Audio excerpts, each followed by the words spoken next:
Thiruma 360 YouTube சேனலுக்கு எனது வாழ்த்துக்கள்.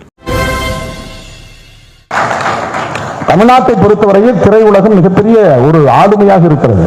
அதுல காட்டுற ஒவ்வொரு பிரம்மாண்டமும் மக்கள்கிட்ட ஒரு பெரிய தாக்கத்தை ஏற்படுத்துகிறது.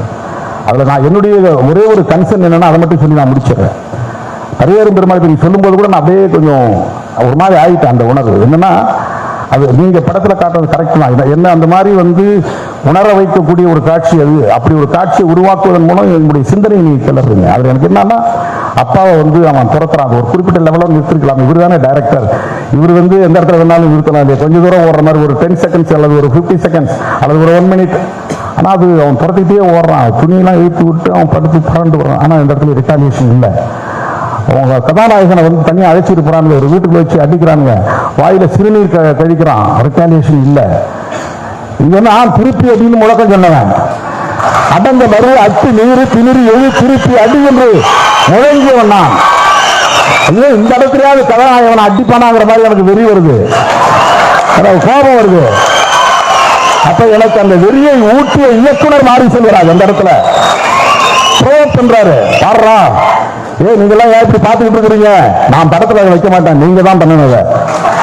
நான் படத்துல ரிட்டாலியேட் பண்ண மாட்டேன், நீ ரிட்டாலியேட் பண்ண அப்படிங்கிற அளவுக்கு போய். ஆனா அன்னைக்கு எனக்கு உண்மையிலேயே நான் 2 இரவு என்னால உறங்க முடியல. நான் அந்த என்னால தாங்கிக்கவே முடியல, என்னால ஜீரணிக்கவே முடியல. கடைசியா அவனுக்கு ஒரு வாய்ப்பு கிடைக்குது. இந்த சாதி விரிபிடிச்சு அவன் கொலையெல்லாம் பண்ணிட்டு இருக்கிறான் ஒருத்தன். அவனை அந்த இடத்துல போட்டு தள்ளுறதுக்கு சரியான வாய்ப்பு கிடைக்குது. தனியா மாட்டிக்கிட்டான். அந்த இடத்துல ஜனநாயகப்படுத்துகிற வேலையை மாறி செல்வராஜ் செய்கிறார். ஆனா என்னுடைய உணர்ச்சி அதை தாங்கல, பொறுத்துக்க முடியல. இவ்வளவு மோசமான ஒரு சாதி விரியன், எவ்வளவு கொடுமை பண்ணிருக்கிறான், எவ்வளவு குரூரமான வேலைகளை பண்ணிருக்கிறான். சாதிக்காக ஆட்களை திரட்டி படுகொலை செய்யறானே, அவனையும் இவர் கதாநாயக சாதாரணமா விட்டுட்டு போறானே. அறிவுரை சொல்லிட்டு தான் போறான். இயக்குனர் மாறி செல்வராஜ் அறிவுரை சொல்றாரு. ஆனா என்னால அதை தாங்கிக்க முடியல. அவர் என்ன எனக்கு கோபம் வந்துச்சுன்னா, அவனே போய் ட்ரெயின்ல தலையை கொடுத்து செத்துருவான். அந்த சாதி வெறியன் கதாநாயகன் அடிக்கல. அதே மாதிரி வினு சக்கரவர்த்தி நடிச்ச ஒரு படம், அந்த படத்துல அது பாரதி கண்ணம்மான்னு நினைக்கிறேன். அவனே தற்கொலை தீக்குளிச்சு செத்துருவான். கதாநாயகன் அடிக்க மாட்டான். அவன் அடிச்சுதான் நீங்க பதில் சொல்லணும் அப்படின்னு ஒரு பிரபகண்டா பண்ணுங்கிறது அல்ல. எனக்கு என்னன்னா, அடிக்கிற காட்சிகள்லாம் ரொம்ப அப்நார்மலா இருக்கு. ஒரு கதாநாயகன் ஒரு 40 பேரை அடிச்சு வீழ்த்துறது, கதாநாயகன் ஒரு ஒரே ஆளா தனியா போய் ஸ்டேஷன்ல தகராறு பண்றது, அது என்ன ஆகுன்னு சொன்னா, ஓ இப்படி ஒரு ஆளாதான் இதை பண்ண முடியும் போது நம்மளால பண்ண முடியாதுன்னு அந்த உணர்வு அப்படியே டைலூட் ஆயிடும். அந்த மாதிரியான பாத்திரங்கள் ஒரு நம்பிக்கையை இது உருவாக்க, ஒரு மாசிவா போயிட்டு ஜனங்களோட போயிட்டு இயல்பா ஒரு விஷயத்தை எதிர்கொண்டு அவங்களை வீழ்த்துறது, எப்போதுமே கலெக்டிவா இருக்கிறது, ஒரு மாசிவா இருக்கிறது, மக்களோட ஒரு விஷயத்தை எதிர்கொள்றது அப்படின்னு இல்லாம, ஒரு கதாநாயகன் அவர் வந்தார்னா எம்ஜிஆர் திடீர்னு இங்கிருந்தா குதிப்பார், இல்லைன்னா அடிச்சு போட்டு ஒரு பெண்ணை காப்பாத்திடுவார். அப்ப எம்ஜிஆர் மாதிரி ஒரு ஆள் வரணும் இவன் திரைப்படத்தில் தேடிட்டு இருக்கிறான். இவனே அந்த இடத்துல அந்த வேலையை செய்யணுங்கிறது உணர்வுங்கிறது காயடிக்கப்பட்டிருக்கு. இந்த மாதிரியே கதாபாத்திரங்களை பார்த்து எம்ஜிஆர் மாதிரி ஒருத்தர் திடீர்னு குதிச்சாதான் இந்த பெண்ணை காப்பாற்ற முடியும். எம்ஜிஆர் மாதிரி யாராவது ஒரு ஆள் வந்தாதான் இந்த சமூகத்தை பாதுகாக்க முடியும், இல்லைன்னா பாதுகாக்க முடியாது. இது உளவியல் ரீதியா ஒடுக்கப்பட்டவர்களை மேலும் டைலூட் செய்து விடுமோ அப்படிங்கிற அச்சம் எனக்கு இருக்கு. இந்த பாயிண்ட் உங்களால் புரிஞ்சு முடியுதான்னு தெரியல. உளவியல் ரீதியாக பாதிக்கப்பட்ட மக்கள், the victims, exploited mass, நாள்தோறும் சுரண்டப்படுகிற சமூகம், பாதிக்கப்படுகிற மக்கள் 10 பேரா சேர்ந்து போராட முடியுங்கிற ஒரு நம்பிக்கையை தருவதுதான் காட்சி அமைப்பா இருக்கணும். ஏன்னா நம்ம கண்ட்ரோல், நீங்க இயக்குனர், நீங்க நினைச்சா அதை உருவாக்க முடியும், இல்ல ஒரு தனி ஆள் பேர் வந்தானா 30 பேரையும் அடிச்சு தூக்குவான், 40 பேரா இருந்தாலும் காலி பண்ணுவான். அப்படி கை நீட்டினாலும் அப்படி சட சடன்னு சாய்வாங்க. இது பிராக்டிகலா முடியாது இல்ல. அப்ப அந்த ஹீரோயிசம்ங்கிறது வெறும் சினிமாவா மக்கள் பார்த்து போறது இல்லை, அது பொழுதுபோக்குன்னு பார்த்து போறது இல்லை. அவன் என்ன பண்ணிடுறான்னா, எங்க விஜய் வந்தாருன்னா தூக்கிடுவாரு, எங்க தனுஷ் வந்தாருன்னா அடிச்சு கிளப்பிடுவாரு, இந்த போலீஸ் எல்லாம் தண்ணி காட்டுவாரு. அப்ப அவனுக்கு திரைப்பட கதாநாயகன் தேவைப்படுகிறான். மிக களத்தில் போராடுகிற சேக்குவரா போன்ற போராளிகளை அவன் தேடுவதை விட பொய் முகங்களை தேடுகிற உலகில் இங்கே கட்டமைக்கப்படுகிறது. அது ஒரு தாக்கத்தை இது ஏற்படுத்துகிறது, அது ஒரு இம்பாக்டை உருவாக்குகிறது. அது ஒரு திரைப்படமா முடிஞ்சிட்டு போறதில்லை, பொழுதுபோக்கு காட்சியா பார்த்துட்டு போயிடுறதில்லை.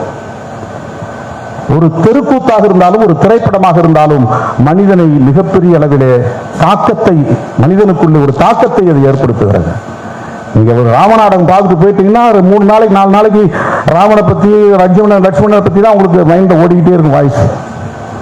அது காதுல விழுந்துட்டே இருக்கும், அந்த பாடல்கள், அந்த பதில் சத்தம்லாம் கேட்டுக்கிட்டே இருக்கும். நான் குழந்தையா இருக்கும் போது அப்படி தெருக்கூத்து பார்த்துட்டு 2 நாள் 3 நாள் அப்படியே அதிலே இருந்திருக்கிறேன். நான் அந்த மயக்கத்திலே இருந்திருக்கிறேன். திரைப்படம் அப்படிப்பட்ட ஒரு தாக்கத்தை ஏற்படுத்தக்கூடிய ஒரு பெரிய ஆளுமை உள்ள ஒரு சக்தி அது. நான் படத்துல பார்க்கும் போதெல்லாம் அப்படிதான். இந்த திரை கதாநாயகன் ஒண்ணு இல்லைன்னா தலித் பாத்திரம்னு ஒன்று கொண்டு வருவாங்க. கடைசியா அந்த தலித் பாத்திரம் இல்லை, அவன் வேற ஒரு சாதியில பிறந்து இந்த சாதியில வளர்ந்தவன் அப்படின்னு முடிச்சுவாங்க. இப்ப மதுரை வீரன் படம் அப்படிதான். மதுரை வீரன் அருந்ததியர் அப்படின்னு ஒரு கதை இருக்குது. ஆனா அவர் வேற எங்கேயோ ஒரு சாதியில பிறந்து இங்க வளர்ந்தாருன்னு கதை முடிஞ்சிடும்.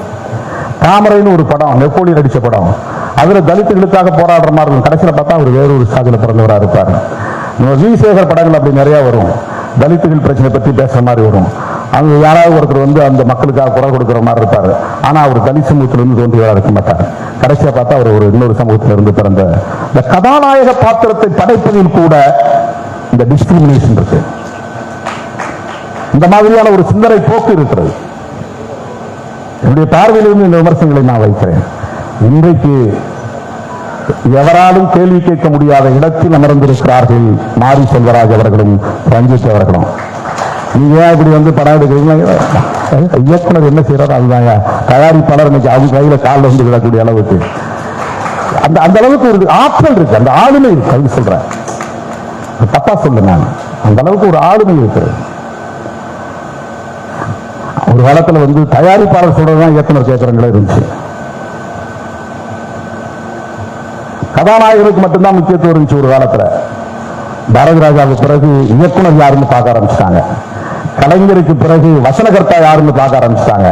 இளையராஜாவுக்கு பிறகு இசை யாருங்கிறத பார்க்க ஆரம்பிச்சிட்டாங்க.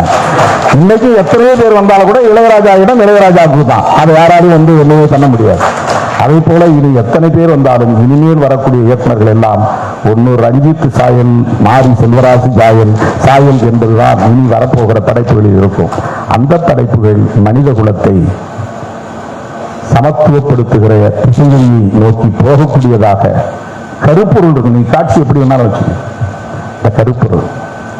அதனால்தான் அந்த பரியேறும் பெருமாள் நான் ஒரு சின்ன விமர்சனத்தை ஓப்பன்ல வச்சேன். ஏன்னா போய் சேரணும், நம்முடைய மாரி செல்வராஜ் அவர்களுக்கு போய் சேரணும். எனக்கு அதுக்குள்ள ஒரு நெருடல் இருந்துகிட்டே இருக்கு.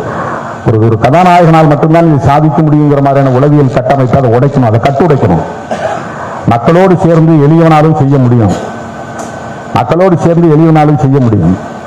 கதாநாயகன்னா ஆளு நோஞ்சானா இருந்தாலும் பரவாயில்ல, அவன் 40 பேர் அடிப்பாங்கிற மாதிரி ஒரு கட்டுருவாக்கம், இங்க ஒரு உருவாக்கம் இருக்கு, கருத்துருவாக்கம் இருக்கிறது. அவர் என்ன, அவர் ஹீரோ, அவரால் யாரையும் அடிக்க முடியும். அவர் கையை நோங்கினா போதும் எல்லாம் சடன்னு விழுந்துருவான், அப்படி சுருண்டு விழுந்துருவான்.